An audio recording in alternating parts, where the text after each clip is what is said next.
Hi everyone, this is Damin with That Good Shit, and today I'm here with Sailorr! Sailorr Girl. It is so nice to meet you. When I tell you, it has been so insane watching your rise over the past year. Like, me and all my homies have been bumping your music all year long, and I know you have so much ahead of you, but I just have to start off by saying that your music has already helped me through some tough times. So Okay, shout thank out to you. I'm really excited to be here with you and ask you a few questions. All right. How are you feeling today? I'm feeling good. You know, we in France under the Arc de Triomphe. I'm feeling good. In Paris. Definitely not Washington Square Park. I feel like I just graduated with all these caps and gowns out here.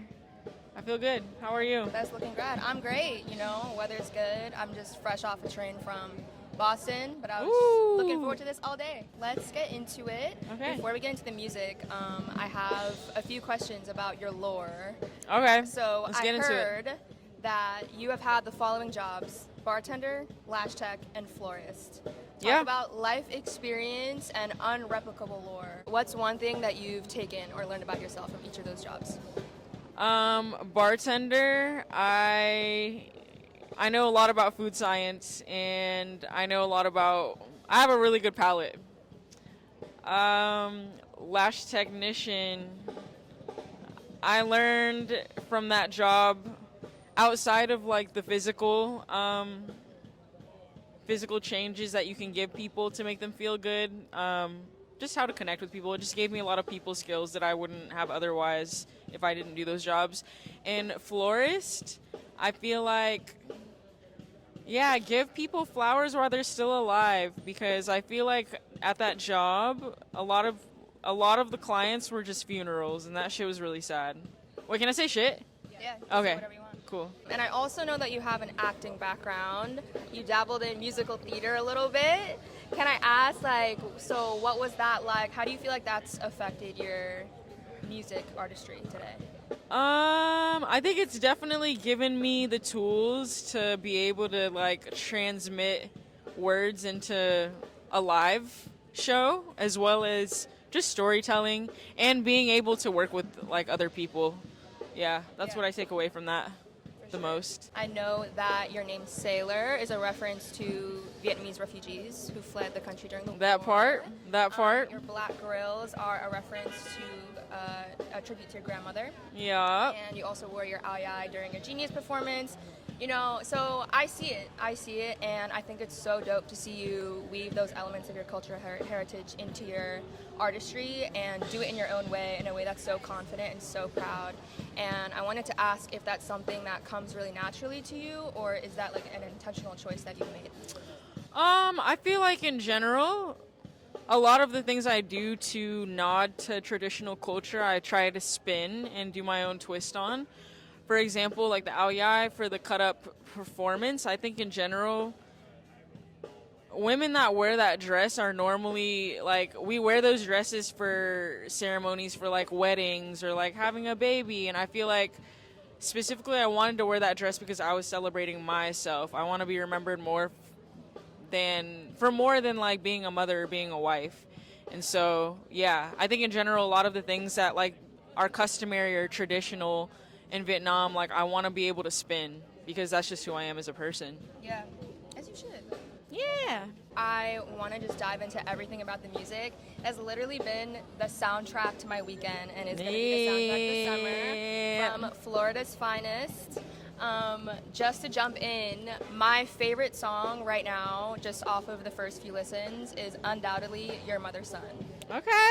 And the thing about your songwriting and your lyrical abilities is I feel like you're able to capture so well such specific and niche experiences that only a few people can fully resonate with, but when they resonate, it hits deep. And when I heard that song, I was like, you know, as a girl who's also been involved with a man who has, you know, a complex relationship with his mom, is a mama's boy, like, I just feel like you capture that so well. And the melody is also so beautiful. So I would love to hear about your writing process with that song and just what was going through your head with that one. Without giving too much importance on, like, my last relationship, I think where I stand now, I give everybody their flowers. I'm, like, wishing them roses, because, like, I really am not in the period of time in my life where I'm like, fuck you. So, like, Your Mother's Son was, I feel like, my final acceptance of just, like, everything as it was. That last relationship was a bunch of just empty promises of, like, oh, yeah, like, I'm going to give you this traditional life and, like, we're going to get married and things like that. And I'm, like, not even looking for that, first of all. Like, do you see me? PYT, prung, pretty, young, and turn. Come on. You think I want to lay down? Like, what's going on? But, you know, for that last relationship, I definitely was in that headspace, and I feel like, I don't know, he just put so much importance on, like, trying to validate everybody else in his life, and that, like, kind of projected onto me, and that's why I had to make that song. Yeah. My second favorite off the album, which is, I'm obsessed with it, and I feel like it's just going to be everyone's song of the summer already. ITADAKIMASU. ITADAKIMASU. Can you tell us what was it like putting that song together? What was the inspo behind it? Yeah, I like to do a lot of double entendres, especially when it comes to anything sexual or intimate. Just because, I don't know. First of all, like, itadakimasu, it's like, it's definitely a blessing for your food. I don't know what it literally translates to, but I know it's like something hilarious, and like you're like thanking Mother Earth for like putting this plate together. So like I think whoever eats mine should be thanking Mother Earth.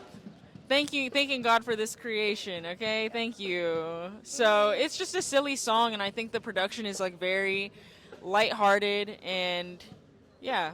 No, I feel like you executed that so well, and it's like one of the more, like you said, like lighthearted songs.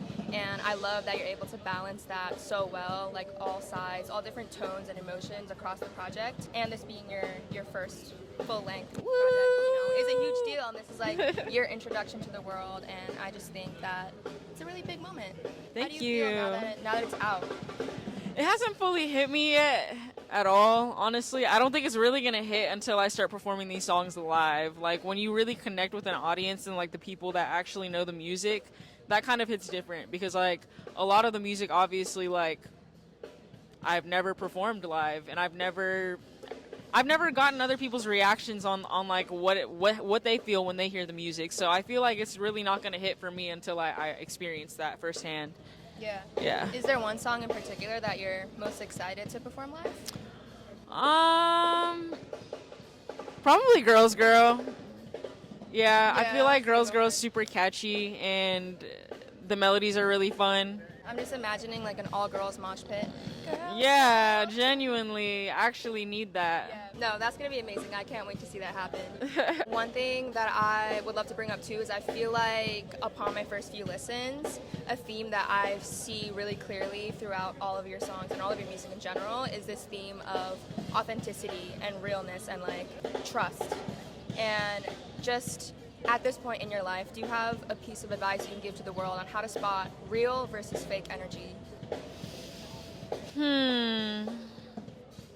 I think that you owe it to yourself to be authentic with yourself, because that is what resonates and attracts that same energy. So I feel like when you aren't being true to yourself, then it's very easy to fall into different circles that you may not truly identify with. So yeah, keep it real, baby. Good advice, always. And I feel like you've shown that so well already. I feel like we have to talk about the cover art. Okay, let's do it. Were there ever any other options, or was that kind of just always the one that you wanted to go with? That was always the one. I knew I always wanted to do a reference to Animorphs, and I think I wanted it to be like a humorous way of nodding to Metamorphosis by Kafka. And I didn't want it to be anything super, super serious, but it's also just like, anybody in Florida knows that everybody has roaches. Like, that's just what it is. It doesn't matter how nice your house is, they're getting in. And I think in general, like, that's just been a moniker of my entire life, of just like, it doesn't really matter what heights you reach, like, you're always going to be the same person on the inside. And on top of that, I will never not smoke a roach. It doesn't matter how rich I get. I'm saving my roaches. So. Period. Do you feel like that duality of soft femininity versus unhinged roach, have you always felt like you felt connected to both of those sides, or do you feel like that's personality-wise you've leaned into one of those more often, if that makes sense? Like, have you always felt like both of those? It's definitely, that is like the entire ethos of being a woman, is just like, yeah, you feel these very vulnerable and like almost borderline crash out feelings, but you're supposed to, I guess, present them in a way that's palatable to other people, which is the feminine side, I feel like, for me. So I feel like in general, it's normal to experience all these like darker things, whatever, anything that may be considered like hard, growing pains, and then like you just have to fucking live through it. Like, you still have to be a bad bitch. Yeah. No matter what. No matter how you're feeling. This is kind of a random question, but would you ever do something with a live roach? No. I'm not Tyler the Creator, okay? Props to you for that, okay? Yonkers was a crazy ass video. I can't. I grew up with roaches. I'm not trying to. Why would I want to do that? Yeah. I asked because I'm like deathly afraid of roaches. So even seeing like a photo of one will freak me out a little bit. Yeah, no, I I'm wasn't good. Sure if, like you said that they're everywhere in Florida, so I wasn't sure if you were just, you know. That does not mean I like them. No, we're not. Fair. Very valid. I am obsessed with this whole fit. Thank you. Actually, matter of fact, can you give us a fit check right now? Fit check. Let's see. These shoes, my friend Valley gifted them to me. They kind of look like point shoes. And I never got on point, so this is me living out that dream. These leg warmers were knitted by a friend of hers. She gave me these tights as well. This skirt, I believe, is like old ass like Urban Outfitters. It's supposed to be like a full length skirt, but I pinned it up myself. This is also Valley, and I want to say this is also Urban Outfitters, to be honest. I don't support fast fashion, but the look had to come together. I'm sorry. What? You make it look vintage designer, archive. Oh, I forgot the Heaven, come on. Do you have any inspo, or I guess like people you look to for fashion inspo? Anybody that's fly as hell. Shit. My thing is that like I think that anybody that just like really wears whatever the hell they want, like that's what inspires me. It's not necessarily like a certain era or a certain style that like really draws me. Like, I just think that anybody that really wears whatever they want to wear, regardless of silhouette, trends, whatever, like I resonate with that. In terms of designers, like I love Heaven, Moa Lola. Who else? Martine Rose. I'm trying to think of other designers right now, like off top, but I can't really think. I can see you on the cover of a campaign for Moa. Oh, I would love that. I would love that. Just picture it. Well, there was one thing I wanted to ask you earlier too. And I heard that you started making beats and sampling during the pandemic in 2020 on FL Studio. I would love to hear, like, why did you start doing that? And also, like, at the time, what kind of music were you making? I wanted to be Knxwledge. That's why. He's so saucy. No, I just wanted to be him. He just has so much aura. And, like, I bought myself, like, an SP404SX thinking that, like, just this one piece of equipment was going to give me the sauce. So that's why. And you still can. And will. Mm-hmm. Can we expect more, self-production? Definitely. I think in the future. I think that right now, what I have going on with Zach and Adam is, like, a very beautiful thing. We have just, like, a certain chemistry that I can't really describe or tap into with anybody else. And, of course, like, I'm open to working with other people. But, like, Zach and Adam have taught me the most about just music and life and, like, friendship over the past few years that I can't ever trade up for anything. So that's beautiful. I feel like that collaboration, that genuine collaboration, and those relationships you have with other musicians, just like as friends and people. Yes. That's community is so important. Yeah. Like, it takes a village, seriously, to be able to do all this shit. And I think that without them, like, I would not have cultivated the sound that I have today. Yeah.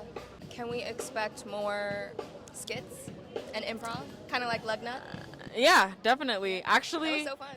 Yeah, literally. We took 2 iPhones. We, like, recorded them in stereo. We took 2 iPhones and we're recording in voice memo in the car.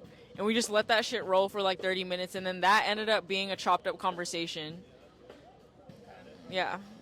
So there's outtakes. There's outtakes to that conversation that nobody will ever hear. Ooh.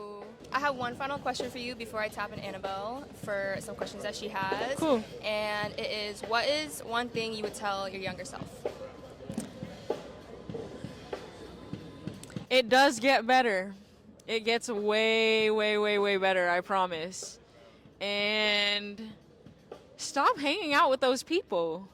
And get to the money. I don't know. Thank you so much, Sailorr. I'm gonna have Annabelle hop in. Cool. Thank you so much. Hey, We're tag teaming. we're here. We're back for another round. How are you feeling so far? I'm feeling good. We're feeling good. Amazing. Well, I'm so excited just for you in general. I feel like this release is such a cool moment for you. Thank you. And especially with, like Dom had said, like your first full-length project, like you really stepped out and showed them who you are with your sound, which I think is really fire. Thank Tell me a you. little bit more about your collaborators, the producers that you worked with on this album, and how y'all built like the signature Sailorr sound. I mean, the songs on there are definitely probably the ones we cherry picked out of like the past couple years of us just like literally playing in the studio. So I think that like a lot of the music kind of lends itself to like you can just hear it. Like it's just a bunch of people like having fun making it. And so like I really enjoyed making it with Zach and Adam because again, like I didn't really have a community out in LA until I met them. And I think that through them, I met a bunch of other very talented musicians and producers. T.Y. Jake, Anoop, Teo. Like, bro, there's so many people that genuinely inspire the sound and inspire me as a person to keep going every day. And I think that, like, I'm just so happy that we were able to make a project together. Yeah, totally. And when you listen to the music, even it feels like so free-flowing. You can tell you guys just really tapped into that mode where you're like channeling something that you're not even entirely like in control of. Yeah, It just comes out. And literally. Yeah, no, I love that for you guys. As you move forward and you're like growing as an artist, maybe collaborating with new people, if you ever did a full tape with a producer, like you and a producer as a duo who you haven't worked with yet, who would you want that to be? Budgie. Ooh, that would be really amazing. What's your favorite Budgie production? What is that? Panty Soakers 2? What is it? Or 3? The one that's like blue and purple on the cover? Yeah. I yeah. know, yeah, that whole project is like No, it's fire. Yes. He's goated, bro. absolutely goated. Big shout out to Budgie. As you've been rolling out everything, I've been seeing someone who's been showing you a lot of love online is Doechii. Yeah. And that makes me really happy to see. Tell me about the relationship between you and Doechii and what it means to have, like, to hype each other up in that way. Man, that is literally the swamp princess. Are you kidding? Yeah, The people's especially princess. The two, like, baddest Florida girlies out here, like, really taking over the world. No, she can take the title of Florida's finest. Like that's Florida's finest for real.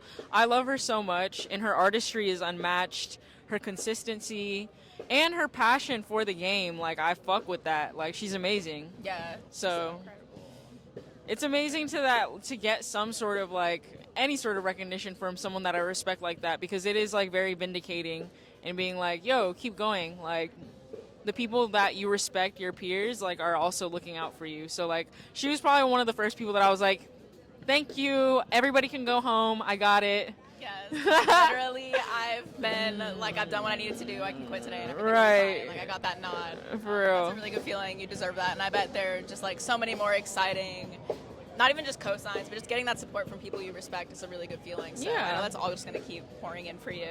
One of my favorite lines on the album that just, like, really struck me, and every time I listen to it, it still gets me, is on Sincerity when you said, I'm tasteless for liking you. And I resonated with this a lot because I also had like a really crazy era of my life between like 18 to 21 where I just like, I was making crazy decisions. I was with some like questionable ass men. Oh, for sure. And I felt that before for sure. So like, where were you when you came up with that line? Okay. Sincerity was a song that came together literally maybe days before we had to turn the whole project.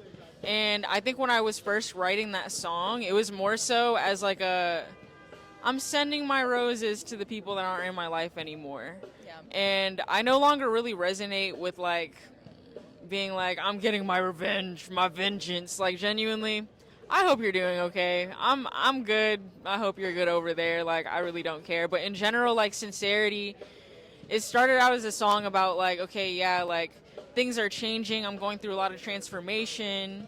Things are getting better. If I wanted to be a material girl, I probably could if I wanted to and, like, you know, get diamonds, whatever. But at the end of the day, like, a lot of those material things are fleeting and very temporary. And I think that, like, like that relationship that I was craving so badly, that I was just doing everything to try and cultivate. I remember, like, before I got to this point, I was so, like, obsessed with, like, being able to do the things, you know what I mean? Like, to be able to afford the luxury items, the jewelry, whatever. So I think that, like, it's kind of a level of acceptance of just, like, yeah, like, I know I'm tasteless for liking you. And that's okay. Yeah, and we're growing. We're growing, we're transforming, like Sailorr transformed into a roach on the cover, which, by the way, just like, I was such an Animorphs lover in elementary school, so when the album cover dropped, I screamed and like dropped my phone. That was amazing. I know you and Domin talked about it already, but I just have to, like, the nod to Animorphs, like, meant a lot to me and all the early 2000s, early 90s kids. No, I love the feeling of nostalgia. We gotta bring it back. We gotta bring it back. I think there are a lot of artists and creatives out now who are bringing back Y2K and early 2000s in a really, like, beautiful way. Sometimes it feels recycled, but there are people like you and, like, other creatives around doing it well. In your perspective, who are some creatives around you who you feel like are, like, bringing back the Y2K energy in, like, a new and authentic way? I would say Jim Legacy is on top for sure. Especially with all the music videos, all the visuals with Lofi. Is that how you say it? Lofi? Yeah, Lauza, I think. Lauza. I said Lofi. We know what you meant. all the visuals with Lauza. I think that Jim Legacy has, like, they both tapped into, like, that MySpace era. That's, like, really, really hard in a very tasteful way. Absolutely. Of course, Pink Pantheress has been that girl, especially with all the samples that she's using. And, I mean, I can't speak to, like, UK Garage, but I'm sure, like, everybody from the UK is turning the fuck up right now. Actually. But who else? That's, like, off top who I think of first. Yeah, absolutely. I would honestly say the same exact thing, especially with the music videos, like the visual worlds they're building. Yeah. Like, it's been so fun. I've also loved watching the visual worlds you've been building. All the music videos are so beautiful. Thank you. It was crazy seeing you, like, in the sand with a laptop. Did that, like, feel wrong to do? Like, I that was feel so cold. I feel like every single video we've done, we've been, like, subject to extreme weather. Like, every single performance video, every single music video we've done, it's either been raining, crazy hot, crazy windy. Like, I'm really out here getting it for y'all. Damn.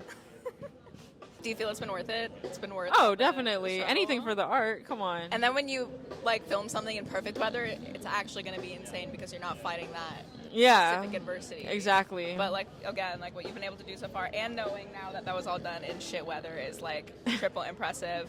I guess the last thing I wanted to ask you about was just in general, like, being in the driver's seat with your creative, because you obviously are with, like, how all your concepts come through. When you're at this level of success, you're growing a lot, and you have a big team around you, how are you maintaining that creative control and making sure your vision is coming through authentically? I think I'm very lucky to be surrounded by people that want to champion my ideas over anything else because they give me that trust.